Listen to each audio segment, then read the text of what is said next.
Morning to all of you. मैं Zainab Akhtar, lecture mechanical GPC 12। इस lecture में numerical on design of shaft part second को discuss करूंगी, जो बीटीआर के सिलेबस के अकॉर्डिंग ME 308 मशीन डिज़ाइन की यूनिट नंबर 6 का टॉपिक है। These are the outlines of this lecture. तो यहाँ पर हम रिमेनिंग 2 केसेस जो हमने फर्स्ट लेक्चर में डिस्कस नहीं किए थे, इन केसेस को हम यहाँ पर डिस्कस करेंगे। तो यहाँ पे हम नेक्स्ट यहाँ पे केस कंसिडर कर लेते हैं, वो है हमारा जब शाफ्ट के ऊपर केवल बेंडिंग मोमेंट लग रहा है। तो हमने यहाँ पे एक प्रॉब्लम कंसिडर की है। प्रॉब्लम हम यहाँ पे देख सकते हैं कि हमें एक रेलवे वैगन यहाँ पे दिखाया है, इसके 2 व्हील हमने कंसिडर किए हैं। यहाँ हम देख सकते हैं हर व्हील के एक्सल बॉक्स पर 50 किलो न्यूटन का लोड यहाँ पे लग रहा है।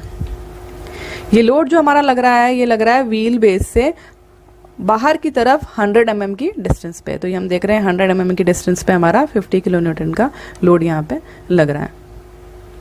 इसके अलावा हमें दे रखा है जो व्हील्स हैं, इनके बीच की सेंटर डिस्टेंस है 1.4 मीटर, और हमें यहाँ पे कैलकुलेट करना है व्हील के एक्सल का डायमीटर। तो जो व्हील का एक्सल यहाँ लगा हुआ है, इसका डायमीटर हमें कैलकुलेट करना है, और इसके लिए हमें दे रखी है कि हमारी स्ट्रेस की वैल्यू 100 मेगापास्कल से एक्सीड नहीं होनी चाहिए। तो ये हमें बेंडिंग स्ट्रेस का मान यहाँ पे दे रखा है 100 मेगापास्कल, जिसको हम कन्वर्ट करके लिख लेते हैं 100 न्यूटन पर mm स्क्वायर। अब यहाँ पर कैलकुलेशन करने के लिए बेंडिंग मोमेंट क्योंकि हमें कैलकुलेट करना है, तो बेंडिंग मोमेंट कैलकुलेट करने के लिए हम देख लेते हैं यहाँ पर हर पॉइंट पे बेंडिंग मोमेंट कितना लगा हुआ है। तो यहाँ पर हर एक पॉइंट पर हमें बेंडिंग मोमेंट की वैल्यू दे रखी है। अब हम यहाँ देख सकते हैं हमें मैक्सिमम बेंडिंग मोमेंट कहाँ मिल रहा है। हमें 2 पॉइंट पर मैक्सिमम बेंडिंग मोमेंट मिल रहा है। एक तो मिल रहा है हमें पॉइंट C पर, एक मिल रहा है हमें पॉइंट D पर। जैसा कि हम जानते हैं हमारा बेंडिंग मोमेंट क्या होता है। बेंडिंग मोमेंट हमारा होता है π/32 into sigma b into d का क्यूब। यानी अगर हमारे पास में बेंडिंग स्ट्रेस की वैल्यू है और जो हमारा मैक्सिमम बेंडिंग मोमेंट लग रहा है उसका मान अगर हमारे पास में है, तो हम निकाल सकते हैं डायमीटर ऑफ शाफ्ट। तो इस प्रॉब्लम में हमसे क्या पूछा है, हमसे पूछा है डायमीटर ऑफ शाफ्ट।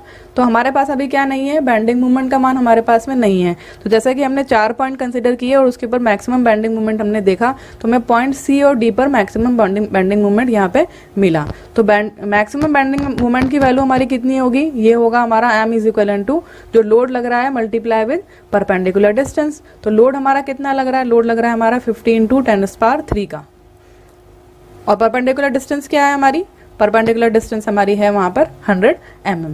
जैसा कि हम देख रहे हैं कि व्हील के बेस से हमारा बाहर की तरफ 100 mm की डिस्टेंस पे ये लोड लगा है। तो मैक्सिमम बेंडिंग मोमेंट कितना मिला हमें, 5 इंटू 10⁻⁶ न्यूटन mm। तो इस वैल्यू को हम यहाँ पर बेंडिंग मोमेंट की इक्वेशन में पुट करते हैं। तो बेंडिंग मोमेंट के लिए हमारा वैल्यू क्या आएगी, वैल्यू हमारी आएगी लगभग 5 into 10⁻⁶ is equal to π/32। Sigma b की वैल्यू हमें दे रखी है सवाल के अंदर, हम यहाँ पे देख सकते हैं 100 मेगापास्कल से एक्सीड नहीं होना चाहिए। तो हमारी वैल्यू 100 हम यहाँ पे पुट कर देते हैं। तो हमें फाइनली डायमीटर कितना मिलेगा, डायमीटर में मिलेगा 79.8। तो इसका नियरेस्ट डायमीटर भी टेबल से हम देख सकते हैं, तो ये होगा लगभग हमारा 80 mm। तो 80 mm का हमें यहाँ पे फाइनली एक्सल लगाना होगा। तो अब हमारा लास्ट केस यहाँ पे डिस्कस कर लेते हैं, वो है हमारा जब शाफ्ट पे कंबाइंड ट्विस्टिंग और बेंडिंग मोमेंट दोनों लग रहे हैं।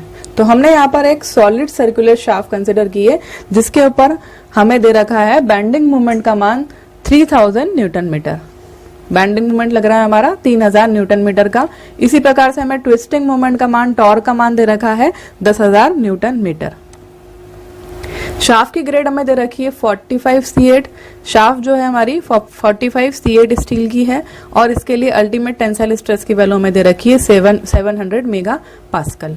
यदि सवाल में ये वैल्यू नहीं भी दी हो, तो हमने जैसे कि थ्योरी में डिस्कस किया है, अगर ये वैल्यूज हमें नहीं दी हुई है तो 45 C8 की हम टेबल से वैल्यू देख सकते हैं अल्टीमेट टेंसाइल स्ट्रेस की, वो हमें लगभग 700 मेगापास्कल वहां पे मिल जाएगी। इसके अतिरिक्त सवाल में हमें दे रखा है अल्टीमेट शियर स्ट्रेस की वैल्यू, ये है हमारी 500 मेगापास्कल। तो हमें अल्टीमेट टेंसाइल स्ट्रेस की वैल्यू दे रखी है सवाल में, अल्टीमेट शियर स्ट्रेस की वैल्यू दे रखी है। इसके बाद में हमें फैक्टर ऑफ सेफ्टी दे रखा है 6, और इसके लिए हमें निकालना है शाफ्ट का डायमीटर। तो जैसा कि हमें क्या दे रखा है, बेंडिंग मोमेंट का मान दे रखा है, ये दे रखा है हमें 3000 न्यूटन मीटर्स में। तो इसको कन्वर्ट कर लेते हैं हम एमएम में, तो हमें कितना मिलेगा 3 × 10⁶ न्यूटन एमएम। इसी प्रकार से टॉर्क की वैल्यू क्या होगी हमारी, 10,000 न्यूटन मीटर दे रखी है, तो हम कन्वर्ट करने के बाद हमें मिलेगा 10 × 10⁶ न्यूटन एमएम। तो इस केस में शाफ्ट का डायमीटर निकालने के लिए हमें क्या निकालना पड़ेगा, हमें पहले निकालनी पड़ेगी अलाउेबल शियर स्ट्रेस की वैल्यू और अलाउेबल टेंसाइल स्ट्रेस की वैल्यू। जैसा कि हम जानते हैं हमारा अलाउेबल टेंसाइल स्ट्रेस क्या होती है, अलाउेबल टेंसाइल स्ट्रेस होती है हमारी टेंसाइल स्ट्रेस की value divided by factor of safety. तो हम यहाँ वैल्यू पुट कर सकते हैं, वैल्यू पुट करने पे हमें मिलेगा 700 डिवाइडेड बाय 6। तो हमारी इस प्रकार से हमें अलाउेबल टेंसाइल स्ट्रेस की वैल्यू कितनी मिली, 116.7 न्यूटन पर एमएम स्क्वायर। तो यहाँ पे जो अलाउेबल टेंसाइल स्ट्रेस की वैल्यू है वो किसके इक्वल होगी, वो इक्वल होगी हमारी बेंडिंग स्ट्रेस के। तो हम यहाँ पर इसीलिए सिग्मा टी को सिग्मा बी भी यहाँ पे लिख सकते हैं। इसी प्रकार से अलाउेबल शियर स्ट्रेस की वैल्यू भी हम निकाल लेते हैं। अलाउेबल शियर स्ट्रेस क्या होगा हमारा, अलाउेबल शियर स्ट्रेस इक्वल होगा हमारा ultimate shear stress divided by factor of safety के। वैल्यूज पुट कर देते हैं हम यहाँ पर 500 डिवाइडेड बाय 6, तो हमें मिलेगी अलाउेबल शियर स्ट्रेस की वैल्यू 83.3 न्यूटन पर एमएम स्क्वायर। तो अब हमारे पास में अलाउेबल टेंसाइल स्ट्रेस की वैल्यू आ गई है, अलाउेबल शियर स्ट्रेस की वैल्यू आ गई है। तो इन दोनों के बेसिस पे हम यहाँ पे निकाल लेते हैं शाफ्ट का डायमीटर। तो शाफ्ट का डायमीटर निकालने के लिए हमारे पास में यहाँ पर हम कौन सा केस लगा सकते हैं, हमारे पास दो तरीके हैं शाफ्ट का डायमीटर निकालने के। तो पहला तो हम केस ले लेते हैं यहाँ पर मैक्सिमम शियर स्ट्रेस थ्योरी का। तो मैक्सिमम शियर स्ट्रेस थ्योरी क्या कहती है, इसके हिसाब से हमने इक्वलेंट ट्विस्टिंग मोमेंट कैलकुलेट किया था थ्योरी क्लास में। वो हमारा इक्वल किसके था, √m² प्लस t² के। तो हम यहाँ पर सबसे पहले इक्वलेंट ट्विस्टिंग मोमेंट कैलकुलेट कर लेते हैं। तो इक्वलेंट ट्विस्टिंग मोमेंट के लिए हम यहाँ पे बेंडिंग मोमेंट की वैल्यू पुट कर देते हैं। वो हमें दे रखी है सवाल में 3 × 10⁶ न्यूटन एमएम।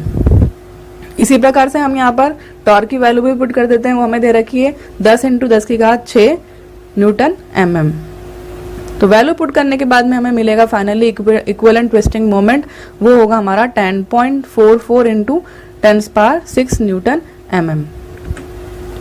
तो क्योंकि हमारे पास इक्विवेलेंट ट्विस्टिंग मोमेंट आ गया है, तो अब क्या कर सकते हैं हम, इक्विवेलेंट ट्विस्टिंग मोमेंट हमारा किसके बराबर होगा, ये हमारा इक्वल होगा π/16 × τ × d³ के। तो यहाँ पर टॉ अलाउेबल हमारे शेयर स्ट्रेस की वैल्यू 83.3 हम पुट करेंगे, तो हमें डायमीटर मिलेगा फाइनली 86 mm। तो ये हमारी हो गई फर्स्ट वाली थ्योरी की बेसिस पे शाफ्ट के डायमीटर की कैलकुलेशन। इसी प्रकार से हम शाफ्ट के डायमीटर को कैलकुलेट कर सकते हैं मैक्सिमम नॉर्मल स्ट्रेस थ्योरी से भी। तो मैक्सिमम नॉर्मल स्ट्रेस थ्योरी से हम जानते हैं हमारा इक्विवेलेंट बेंडिंग मोमेंट क्या होता है, वो होता है हमारा half multiply with m plus √m² plus t²। तो √m² प्लस t² को हम क्या लिख सकते हैं, ये हमारा किसके इक्वल होता है, इक्विवेलेंट ट्विस्टिंग मोमेंट के। तो हम यहाँ वैल्यू पुट कर देते हैं टी की, ताकि हम डायरेक्ट ऊपर से यहाँ पर टी की वैल्यू पुट कर सकें। तो इसके बाद हम यहाँ पे देख सकते हैं इक्विवेलेंट बेंडिंग मोमेंट को हम किसके बराबर लिख सकते हैं, इक्विवेलेंट बेंडिंग मोमेंट हमारा होता है π/32 × σb × d³। तो ये हमारा बेंडिंग मोमेंट का फॉर्मूला हमने यहाँ पे लगाया है। तो हम क्या देख सकते हैं, यहाँ पर हम सिग्मा बी की वैल्यू पुट कर सकते हैं। सिग्मा बी की वैल्यू हमें सवाल में कितनी दे रखी है, ये हमें दे रखी है लगभग 116.7 न्यूटन पर mm²। ये हमने कैलकुलेट की थी अभी, किसके बेसिस पे कैलकुलेट की थी हमने वैल्यू, अल्टीमेट टेंसाइल स्ट्रेस की वैल्यू के बेसिस पे हमने कैलकुलेट की थी। तो ये वैल्यू हम यहाँ पुट कर देते हैं 116.7। वैल्यू पुट करने के बाद हमें फाइनली डायमीटर कितना मिलेगा, डायमीटर हमें मिलेगा यहाँ पे कैलकुलेशन करने के बाद 83.7 mm।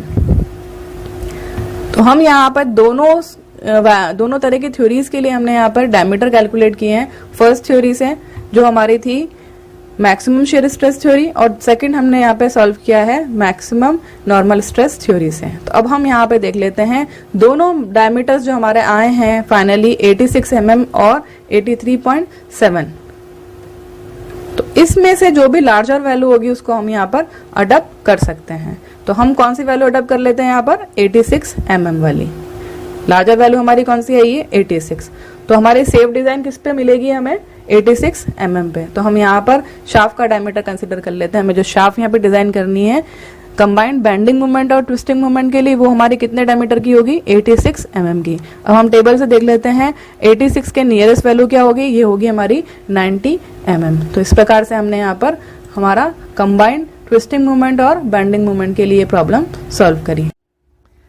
तो हमने शाफ्ट की लोडिंग के रिमेनिंग 2 केसेस पे बेस्ड न्यूमेरिकल के सॉल्यूशंस भी यहाँ इस लेक्चर में देख लिए हैं। तो इसी के साथ हम इस लेक्चर को एंड करते हैं। Okay, thank you.